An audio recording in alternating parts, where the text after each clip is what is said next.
감사드립니다. 네. 아주 특별한 환영. 네, 누군가 미리 짜놓은 것 같은 느낌도 들긴 하지만, 네, 감사드립니다. 제 아내가 성결교 출신이에요. 저는 장로교 출신인데, 우리 속담에 그런 말이 있잖아요. 아내가 예쁘면 처갓집 말뚝에다도 절을 한다고 그러잖아요. 그죠? 근데 제 아내가 예쁩니다. 거기에다가 저에게 예쁜 딸을 또 셋이나 낳아주었어요. 제가 성결교회 올 때마다 말뚝이 없으니까 우리 성도님들께 얼마나 감사한지 모릅니다. 제 아내가 성결교 출신이어서 성결교회 올 때마다 기분이 좋고 처갓집 오는 것 같고 아주 기분이 좋습니다. 네, say yeah. 제가 이 세희 씨와 둘이 나누는 인사법입니다. 네, 아주 자연스럽죠. 우리 또 세희 씨를 이렇게 예쁘게 키우셔서 극동방송으로 보내주셔서 보석같이 사역할 수 있게 해주셔서 크게 감사드립니다. 소개받은 것처럼 저는 박광현이고요. 제가 제 소개를 이렇게 합니다. 예수 그리스도께 스피치를 배우는 부산 극동방송 지사장 박광현입니다. 다시 한번 인사드릴게요.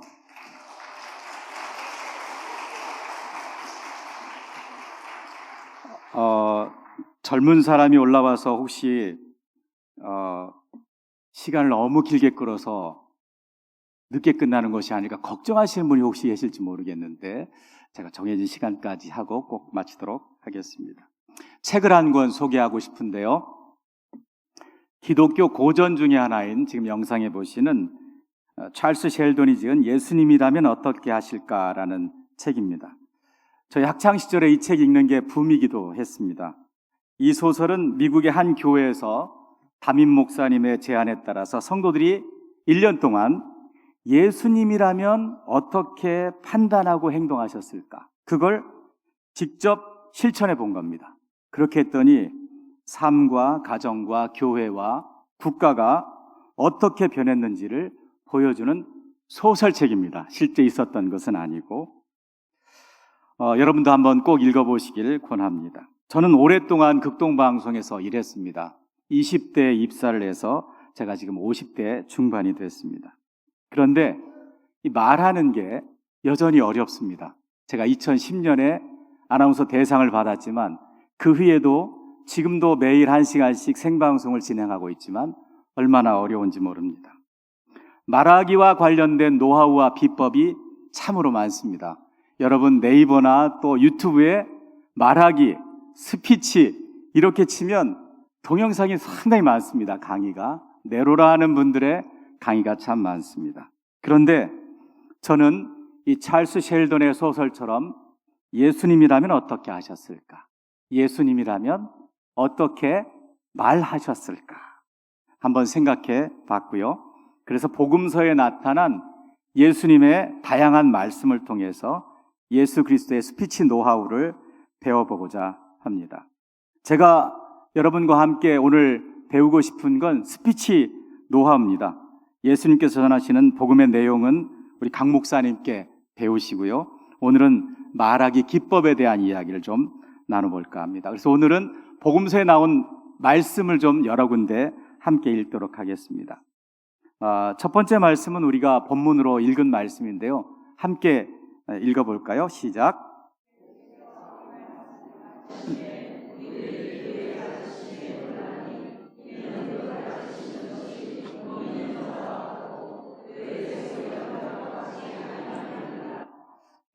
잘 아시는 것처럼 마태복음 5장, 6장, 7장을 우리가 산상수훈이라고 하잖아요. 산상수훈, 산상보훈이라고 하는데 이 예수님의 가르침의 핵심 중에 핵심이죠. 그리고 나서 다 마친 다음에 우리 성경책 보면 예수님의 말씀을 빨간색으로 되어 있죠. 그죠? 빨간색이 끝나고 검은색으로 나오는 게 이 말씀입니다. 일종의 지문이잖아요. 사도 마태가 예수님의 그 주옥 같은 스피치를 다 마친 다음에 무리들, 그러니까 예수님의 스피치를 들은 청중들의 표정과 반응을 오늘 이렇게 기록한 겁니다. 오늘 말씀 보는 것처럼 그들의 서기관들과 같지 않았고 가르치시는 것이 권위 있는 자와 같다고 표현을 하고 있습니다. 스피치가 끝난 다음에 무리들이 다 너무 놀란 거예요. 놀랐다고 나오잖아요. 그렇죠? 왜냐하면 이전까지는 이런 가르침을 경험해 본 적이 없습니다. 그들의 이전의 스승들에게는 배워보지 못했던 스피치를 지금 무리들이 경험하고 있는 겁니다. 방금 본 말씀에서 우리가 예수님께 배우는 말하기의 비법 첫 번째는요, 말본세라는 말이 있는데요, 말하는 태도나 모양입니다. 말본세. 근데 이 말본세가 좀 부정적으로 쓰이기도 해요. 너 말본세가 왜 그래? 그쵸? 들어보셨죠? 그런데 그 부정적인 말이 아니고 말하는 태도나 모양을 우리가 말본세라고 합니다. 말본세는 말을 담는 그릇이라고 봐도 좋을 것 같습니다. 청중들을 집중시키고 빠져들게 하는 스피치의 매력이 예수 그리스도께 있었습니다. 자, 우리가 오각이라고 하잖아요. 감각을 5개를 이야기합니다. 첫 번째 뭐가 있죠? 시각, 또 촉각, 청각, 후각, 미각. 이 오각이라고 합니다. 우리의 감각을 5가지로 나누는 건데요. 말하기에는 어떤 감각이 사용이 될까요? 말하기. 청각입니다. 말하는 것은 듣는 것을 전제로 하지 않습니까? 그런데 이 5가지의 우리 감각이 모두 다 시각, 보는 것에 지배를 받습니다. 자, 보십시오. 그래서 우리 말에도 이렇게 이야기를 해요. 소리를 들어본다. 들어본다라고 표현합니다. 냄새를 맡아본다. 후각도. 또 느껴본다. 말해본다. 책을 읽는다도 하지만 책을 본다고 이야기합니다. 그래서 우리 감각은 시각이 중요하고 말도 보는 게 먼저입니다. 여러분들의 말씀을 다른 분들과 나누실 때에 그분들이 여러분들의 말을 먼저 듣는 게 아니라 여러분들의 태도를 먼저 본다는 거죠. 그래서 우리는 이 시각이 상당히 중요합니다. 예를 들어서 어떤 유명한 강사가 오늘 저처럼 이렇게 이곳에 와 있습니다. 그런데 이분이 급하게 점심을 잡수시고 올라와가지고 시금치가 여기 끼어 있는 거예요. 계속 시금치가 보이는 거죠. 그러면 그분이 아무리 훌륭한 메시지를 하셔도 시금치 때문에 집중할 수가 없는 겁니다. 보는 게 먼저입니다. 말씀 한 구절 더 볼게요. 잠언 25장 11절 말씀에 보면 시작.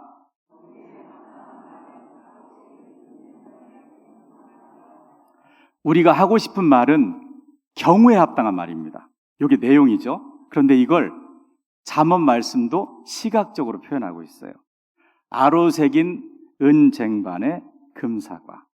은쟁반에 놓여있는 금사과처럼 예쁘면서도 귀하게 보이고 품위 있고 매력 있는 상황에 잘 어울리는 그런 말을 하면 얼마나 좋겠습니까? 이게 이제 말본세가 좋은 거거든요. 그런데 단기간에 바뀌기는 어렵겠죠. 그렇지만 오늘 제가 여러분과 함께 몇 가지를 나눌 텐데 열심히 노력하고 또 생각하면서 말씀을 하시다 보면 어느샌가 말본세가 좋은 분으로 바뀔 수 있을 겁니다. 누구나 예수님께서 가르쳐 주신 이 말하기 기법을 적용하면 좋은 말본세를 가지실 수 있습니다. 다음 PPT 넘겨주시고요. 예수님께 배우는 스피치 첫 번째 기법은 문장 부호까지 말하기입니다. 이거 제가 만들어낸 말인데요. 문장 부호까지 말하기가 뭔지 말씀을 한번 보도록 하겠습니다. 자, 시작. 그의 어머니는 이르되 아이야 어찌하여 우리에게 이렇게 하였느냐. 보라 내 아버지와 내가 근심하여 너를 찾았노라. 예수께서 이르시되 어찌하여 나를 찾으셨나이까. 내가 내 아버지 집에 있어야 될 줄을 알지 못하셨나이까. 우리가 잘 아는 예수님의 어린 시절 이야기입니다. 예수님의 어린 시절 이야기가 많이 나오지 않는데요. 어머니 마리아가 아이야 이렇게 부르잖아요. 아이야 어찌하여. 그러니까 예수님이 아직 어릴 때, 아이일 때일 것으로 보여집니다. 그런데 예수님이 이렇게 대답하세요. 어찌하여 어머니 나를 찾으셨어요? 내가 내 아버지 집에 있어야 될 줄을 알지 못하셨어요? 어린아이였던 예수님께서 당신이 해야 할 말을 정확하게 하시는 겁니다. 지금 본문 말씀을 보면 성경에는 없지만 제가 문장 부호를 다 넣어봤습니다. 따옴표도 있고요, 느낌표도 있고요, 물음표도 있고요. 이렇게 문장 부호까지 말하는 것이 첫 번째 비법입니다. 자, 우리가 하는 모든 말은 제가 지금 여기서 하는 스피치까지도 다 글로 옮길 수가 있습니다. 글로 옮기면 글의 마무리는 모든 것이 다 문장 부호로 마무리가 됩니다. 그런데 습관적으로 말의 마무리가 마침표나 물음표가 아니고 말 줄임표가 되는 경우가 상당히 많습니다. 제가 예를 들어 보겠습니다. 권사님, 성함이 어떻게 되시죠? 이렇게 제가 여쭤봤다고 합시다. 그러면 이 권사님은 제 이름이요, 김사라 권사. 김사라 권사. 이러면 문장 부호는 말 줄임표가 되는 거죠. 우리는 말할 때 핵심 메시지, 물어보신 분이 물어보는 것, 그러니까 내 이름만 잘 이야기하면 되겠다, 이렇게 생각하는 경향이 있습니다. 그런데 그렇지 않습니다. 여기 오늘 청년들이 많이 계시는데요, 면접할 때 면접관은 그 사람이 어떤 말을 하는가 보다 그 사람이 말할 때 어떻게 매짐을 하고 그 사람이 다른 사람들이 말할 때 어떤 표정과 태도를 보이는지를 가장 많이 봅니다. 면접 팁을 하나 드리면, 다른 사람이 집단 면접이니까 한 서너 명 이렇게 면접을 하잖아요. 그런데 저도 면접을 많이 했습니다만 유독 면접을 해서 다른 사람이 질문을 할 때, 그러면 이제 보통은 내가 대답할 걸 이제 생각을 해요. 그죠? 예를 들면 당신의 인생에 있어서 가장 어려울 때가 언제였습니까? 그렇게 물어보면 내 어려울 때가 언제였지? 이렇게 생각을 하잖아요. 그러면서 이렇게 하는데, 어떤 사람은요, 나와 같이 시험을 치고 있는 사람을 집중을 하면서 이렇게 들어주는 사람이 있어요. 그런 사람은 합격할 확률이 상당히 높아집니다. 무슨 말씀이냐면, 핵심 메시지는 김사라 권사입니다. 그런데 상대방은 핵심 메시지가 아니라 그분의 말본세를 먼저 본다는 겁니다. 자신의 이름을 말하는데 끝을 흐리게 되면 확신이 없거나 부끄러움이 많거나 자기 주장이 약한 사람이라는 평가를 받기가 쉽습니다. 따라서 말본세를 좋게 하기 위해서는 말의 끝, 문장 부호까지 쭉 다 말해주는 것이 좋습니다. 저는 김사라 권사입니다. 반갑습니다. 얼마나 깔끔하게 떨어집니까? 이렇게 말씀하시는 것이 좋다는 말씀입니다. 교회에서 아이를 어느 분이 불러요. 꼬마야, 이렇게 부릅니다. 그런데 그 아이가 꾸벅 인사를 하면서 이렇게 말하는 거죠. 안녕하세요. 저는 꼬마가 아니고요, 김애찬이에요. 뭐 도와드릴까요? 어떤 아이가 이렇게 여러분에게 말했다고 한번 생각해 보세요. 여러분은 이 애찬이에게서 어떤 느낌을 받으십니까? 이 위에 살펴본 마리아의 질문에 대한 예수님의 대답에 바로 이런 경우입니다. 말을 흐리지 않고 끝까지 문장 부호까지 말하는 것이 스피치에서는 참으로 중요합니다. 물음표는 물음표대로, 느낌표는 느낌표대로, 마침표는 마침표대로 문장 부호까지 다 말씀하시는 거죠. 문장 부호까지 말하는 게 얼마나 중요한지 제가 영상을 하나 준비해 왔습니다. 한번 보시죠.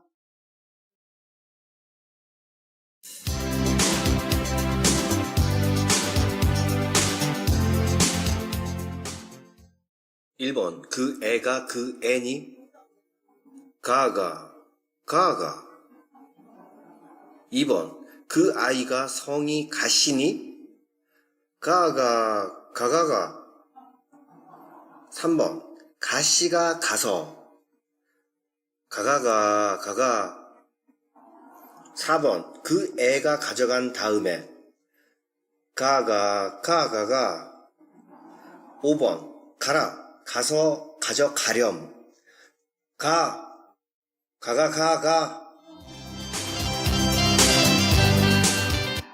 딱 한 음절이 나왔죠. 경상도 사투리 가라는 한음절로 고유한 어조와 문장 부호만으로 느낌을 다르게, 내용을 다르게 이야기하는 겁니다. 저는 사실은 들어도 잘 모릅니다. 그런데 여러분들 다 웃으시잖아요. 다 아시는 거죠. 이걸 외국 사람들이 봤으면 어떤 표정이었을까 그런 생각도 하는데요. 아무튼 이 짧은 클립에서 우리가 배울 수 있는 것은 문장 부호가 얼마나 중요한가입니다. 우리 방언 중에 또 물음표를 마치 마침표처럼 쓰는 방언도 있어요. 이게 강원도 사투리가 그렇습니다. 강원도 사투리가, 제가 박광현이잖아요. 그러면 성함이 어떻게 되세요? 이렇게 물어보면 박광현이래나요? 이렇게 마침표를 찍어야 되는데 물음표를 하는 거죠. 고향이 어디세요?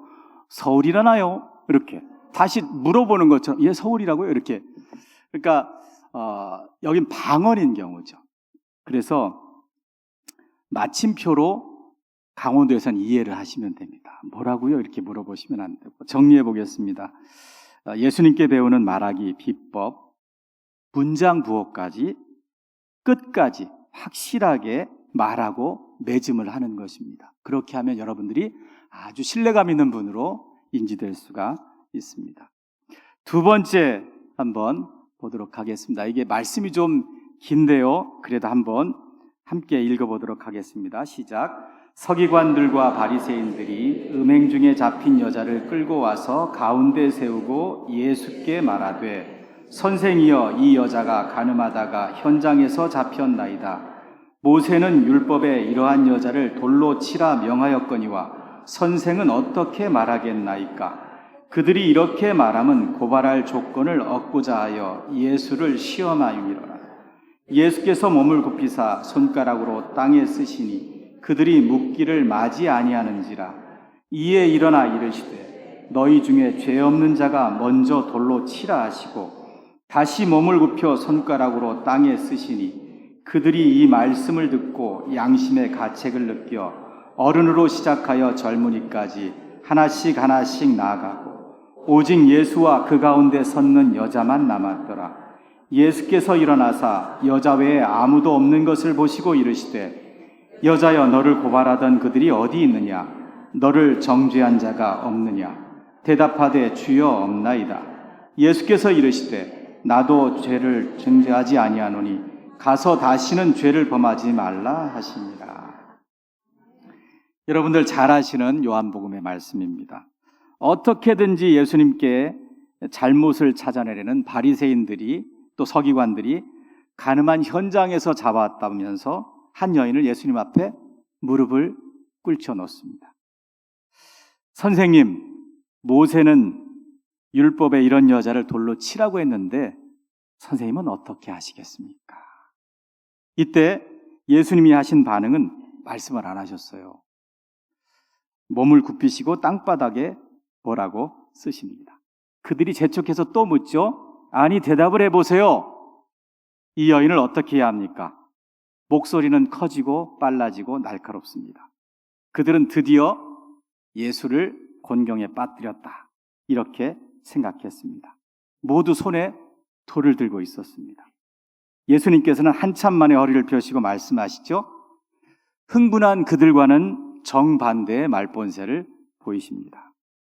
여러분 중에 죄 없는 사람이 먼저 돌로 치십시오. 그리고는 다시 또 몸을 굽히고 땅바닥에 무언가 쓰십니다. 그런데 이 짧은 말씀에 사람들은 양심의 가책을 느끼고 다 돌아갑니다. 그리고 예수님은 혼자 남은 여인에게 말씀하죠. 나도 너를 정죄하지 않겠다. 다시는 죄를 범하지 말아라. 이 똑같은 상황을 제가 한번 이렇게 각색해 보겠습니다. 흥분한 서기관과 바리새인들에게 예수님께서 들려주실 핵심 메시지는 이거잖아요. 죄 없는 자가 돌로 쳐라. 흥분한 사람들이 여인을 끌고 와서 예수님 앞에 무릎을 꿇렸습니다. 모세는 돌로 치라고 그랬는데 당신은 어떻게 하실 겁니까? 이때 예수님이 말씀하시는 거죠. 야, 당신은 죄 없어. 당신 죄 없어. 당신은 이 여인보다 죄 없어.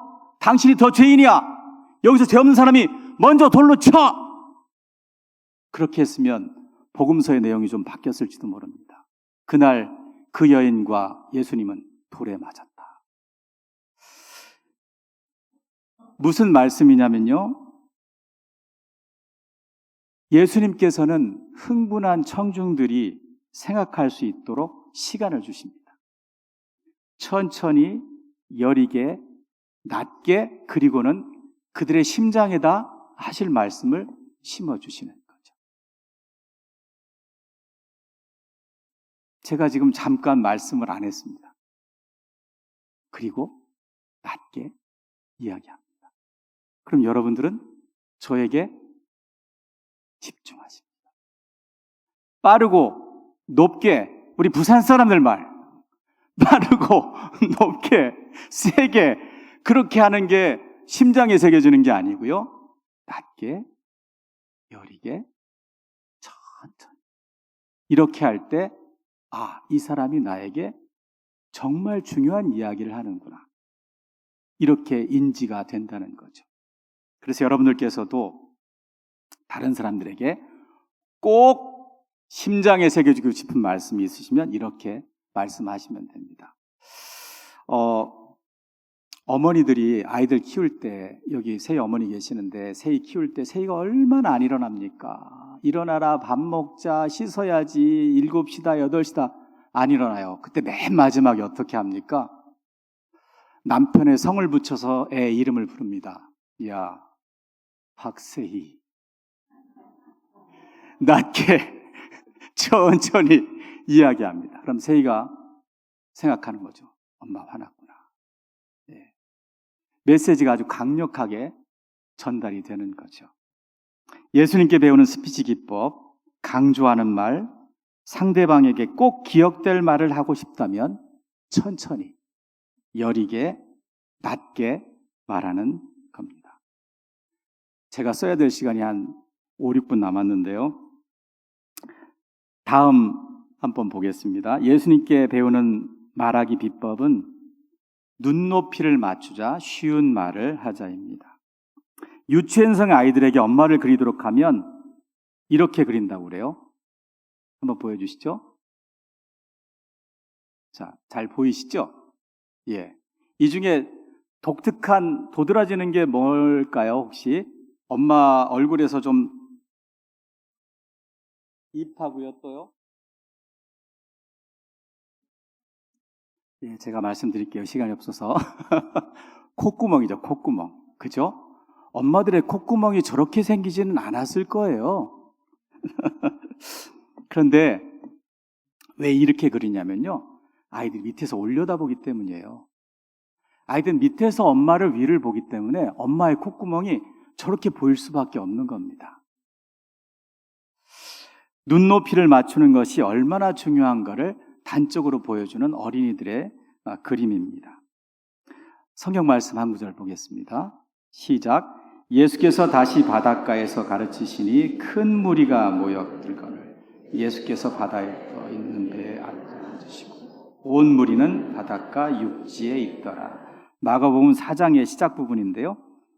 바로 앞장인 마가복음 3장에 보면 예수님께서 많은 이적을 나타내십니다. 그리고 12명의 제자도 택하시고 얼마나 많은 사람들이 모여들었는지 군중에 밀려서 피할 수 없는 지경이었다고 표현하고 있습니다.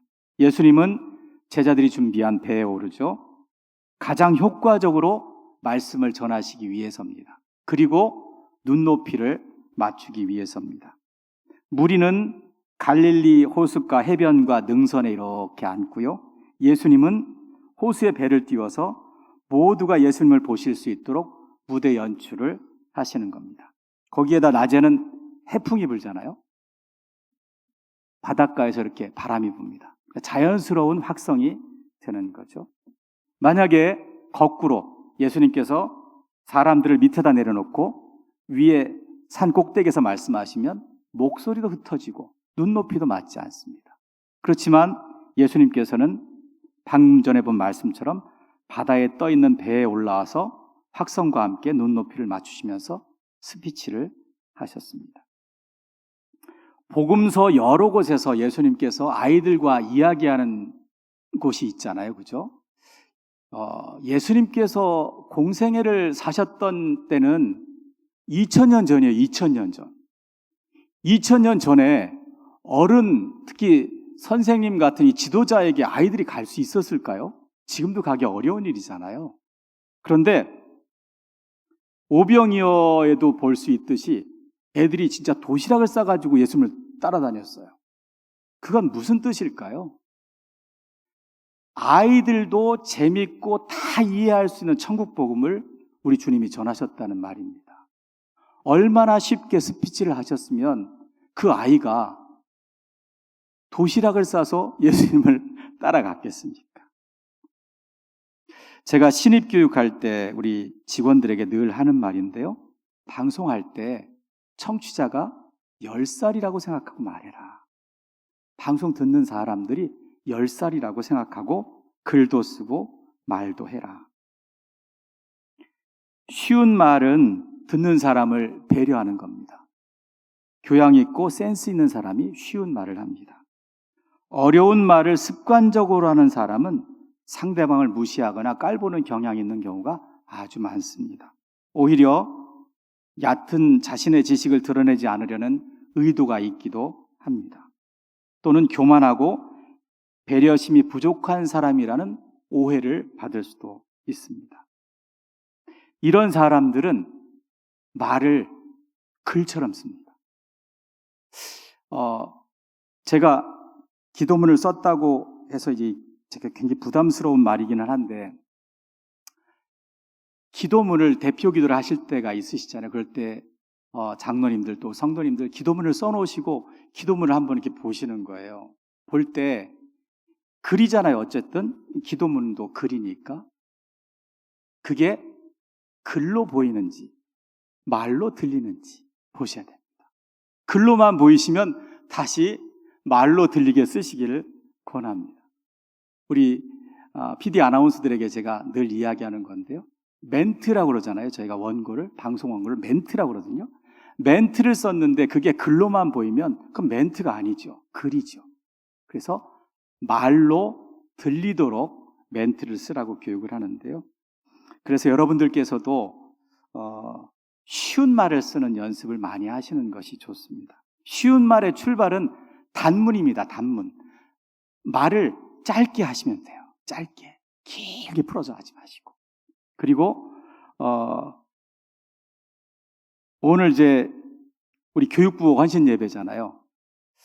사실 주일학교, 교회학교에서 꾸준히 가르치시는 것도 쉬운 말을 하는 아주 좋은 방법입니다. 그래서 여기 계신 우리 성도님들이 다 교회학교 선생님으로 도망 다니지 마시고 다 헌신하시기를 바랍니다. 이 주일학교 선생님들이 좋은 게 아이들이 이해하고 공감할 수 있는 말을 고민하고 실천하다 보면 자연스럽게 말을 짧게 할 수밖에 없습니다. 단문으로 하는 거죠. 그러면 나의 말본세가 바뀌면서 눈높이를 맞추는 맵시 있는 말을 하게 됩니다. 봉사도 하고 복도 받고 말도 잘하고 얼마나 좋습니까? 이런 좋은 장점이 있습니다. 예수님께 배우는 스피치 기법은 쉬운 말, 눈높이를 맞추는 말을 하는 겁니다. 될 수 있으면 단문을 쓰도록 하고 예수님처럼 아이들도 이해하고 재미있어 하는 쉬운 말을 평소에도 늘 쓰도록 연습을 하는 것이 좋습니다. 제가 오늘 준비한 4개의 테마를 했는데요. 제 그 약속한 시간이 다 됐습니다. 제가 12가지가 있습니다. 예, 그래서 다음에 또 기회를 주시면 제가 와서 나머지는 더 나눌 수 있는 시간을 갖도록 하겠습니다. 제 결론은요, 예수님께서 이거 안 띄워주셔도 괜찮아요. 이제 마칠 겁니다.